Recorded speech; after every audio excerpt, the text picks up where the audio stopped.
الحمد لله وحده لا شريك له والصلاة والسلام على سيدنا محمد وعلى آل محمد وصحبه أجمعين أما بعد قال رسول الله صلى الله عليه وسلم عظيم النكاح بركة أسير مؤنة كما قال تعالى علیہ الصلاۃ والسلام۔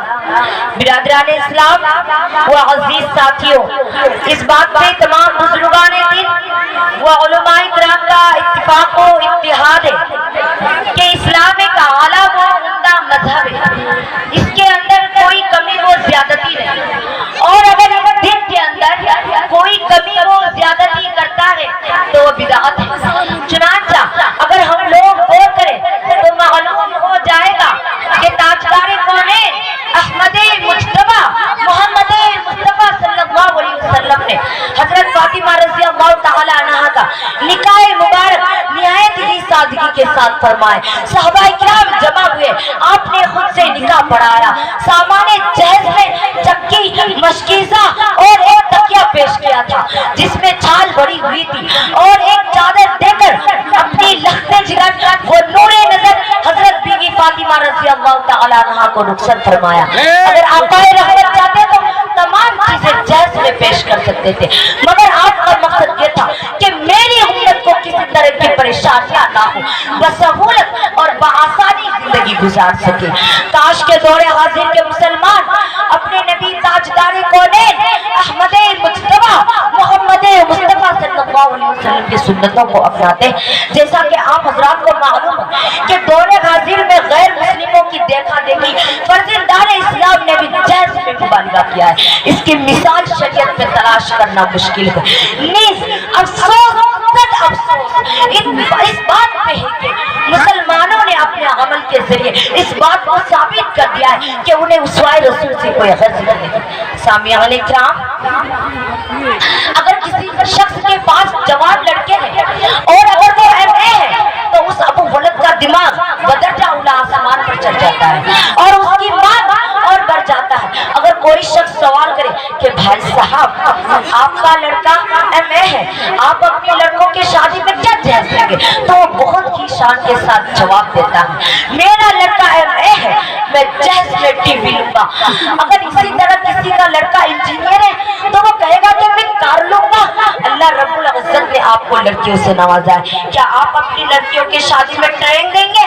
ہرگز نہیں۔ جیسی اپنی اولاد ویسے ہی دوسروں کی اولاد، جیسی اپنی عزت ویسے ہی دوسروں کی عزت۔ ایک جہیز کے مانگ کرنے والوں نادانوں، کیا آپ نے حدیث نبی نہیں سنی کہ جناب محمد رسول اللہ صلی اللہ علیہ وسلم نے اپنی چہتی بیٹی کی شادی میں صرف اور صرف چکی، مشکیزہ اور ایک تکیہ پیش کیا، وہ بھی صرف حضرت فاطمہ رضی اللہ تعالی عنہ کو دیا، دوسری شہزادی کو نہیں، اس لیے کہ حضرت علی کرم اللہ وجہ آپ کے ہی پرورش میں تھے، حضور صلی اللہ علیہ وسلم کے ساتھ زندگی گزری تھی، اس کے پاس کوئی مستقل رہائش یا کوئی رہنے کا نصب بھی نہیں تھا، اس لیے آپ ان کے حالات سے واقف تھے۔ آپ نے ان کے عقل میں اپنے صاحبزادی کو عنایت فرما کر یہ چند اسباب دیے تھے تاکہ ضرورت پوری ہو جائے، ضرورت ہی نوازش فرما جائے۔ اس سے یہ نہ بات لیا جائے کہ جہیز کیا ہو ورنہ جواز جہیز کی جہ نکلتی ہے۔ میرے دوستوں، عظیم وہ شخص ہے جو کہتے ہیں کہ مجھے جہیز نہیں چاہیے، مجھے مال و دولت کی تمنا نہیں چاہیے۔ جب جاؤ مسلمانوں اور اعلان کر دو کہ وہ جتنا جہیز کو ختم کر کے ٹھنڈی سانس لیں گے۔ اسی بنائی پر کسی نے کیا خوب کہا ہے، وہ سنگے گرا جو کھائیں گے رستے سے کھٹا کر دم لیں گے، وہ سنگے گرا جو کھائیں گے رستے سے کھٹا کر دم لیں گے، ہم وہ جانی مجاہد ہیں اس لعنت کو مٹا کر دم لیں گے۔ یہ سنت رسول کے خلاف ہی نہیں بلکہ ہمارے معاشرے کے لیے ایک مہلک مرض ہے جس نے ہزار گھروں کو تباہ و برباد کر کے رکھ دیا ہے۔ آپ حضرات یہ شکایت ضرور سن رہے ہوں گے کہ فلاں بن فلاں کی گھر کی عزت پامال کر دی گئی، آخر ایسا کیوں؟ اس لیے کہ ورثہ غریب ہے، اس کے پاس اتنی وسعت نہیں جو اپنی جوان لڑکی کی شادی کر سکے۔ اگر جیسا یہ رواج نہ ہوتا تو ایسا معاملہ ہرگز پیش نہ آتا. یہی نہیں بلکہ ایک مرتبہ کا واقعہ ہے کہ حضرت شیخ الطریق حضرت مولانا منت اللہ رحمانی کی خدمت میں ایک شخص تعویذ لینے آیا اور کہا کہ میری بیوی پاگل ہو گئے ہیں. حضرت مولانا نے کہا کہ آخر ایسا کیوں ہوا؟ اس شخص نے جواب دیا کہ اللہ تعالیٰ مجھے لڑکیوں سے نوازا تھا, میں اسے زندہ درگور کر دیا. اسی طرح دوسری لڑکی پیدا ہوئی, اس کو بھی زندہ درگور کر دیا. تقریباً 7 لڑکیاں پیدا ہوئی, سب کو زندہ درگور کر دیا. اسی بنائی پر میری بیوی پاگل ہو گئے ہیں.